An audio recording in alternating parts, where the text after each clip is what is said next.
अब देखते हैं हम लोग organic compounds and functional group. अगर ऑर्गेनिक कंपाउंड के बारे में बात की जाए तो सारे के सारे ऑर्गेनिक कंपाउंड जो हैं वो कहीं ना कहीं हाइड्रोकार्बन के ही तो डेरिवेटिव हैं। अब देखो हाइड्रोकार्बन किसको बोलते थे? हाइड्रोजन और कार्बन आके बॉन्ड फॉर्मेशन कर रहा है उसको हाइड्रोकार्बन बोलते थे।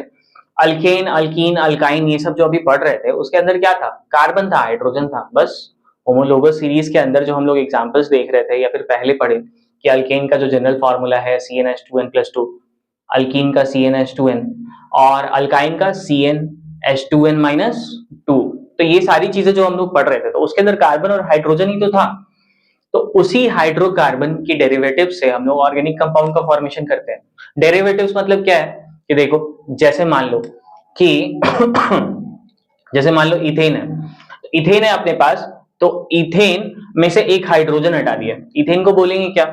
C2H6। ठीक है, C2H6 इथेन है, इसमें से एक हाइड्रोजन हटा दिए तो हो गया C2H5। अब यहां पे अल्कोहल ऐड कर दिए मान लो, ठीक है, OH ग्रुप ऐड कर दिए तो ये क्या बन गया? इथेनॉल बन गया। तो बेसिकली तुम देखो कि एक हाइड्रोकार्बन था, उसमें से एक हाइड्रोजन को हटा दिए और वहां पे एक फंक्शनल ग्रुप लाके रिप्लेस कर दिया। तो डेरिवेटिव बनाने का तरीका यही है। डेरिवेटिव बनता कैसे? बनता है बाय रिप्लेसिंग वन और more hydrogen atom with other atoms और ग्रुप्स। तो देखो, एक या एक से ज्यादा हाइड्रोजन एटम को हम लोग जब रिप्लेस कर देंगे, एक या एक से ज्यादा हाइड्रोजन एटम को जब हम लोग रिप्लेस कर देंगे किसी दूसरे एटम या किसी दूसरे ग्रुप के द्वारा, उस केस में बन जाएगा क्या? डेरिवेटिव। तो डेरिवेटिव का फॉर्मेशन इस प्रकार से होता है। अब देखो, कह रहा है कि इफेक्ट ऑफ रिप्लेसमेंट क्या आएगा? ऐसा रिप्लेस करने से, डेरिवेटिव बनाने से क्या हो रहा होगा?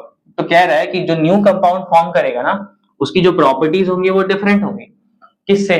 पेरेंट हाइड्रोकार्बन से। ठीक है, इसकी जो प्रॉपर्टीज होंगी वो पेरेंट हाइड्रोकार्बन से। जैसे अभी हम लोगों ने एग्जांपल देखा कि C2H6 था, एक हाइड्रोजन हटा दिए थे तो C2H5 बन गया था और यहाँ पे OH ऐड कर दिए थे, तो यहाँ पे क्या बन गया?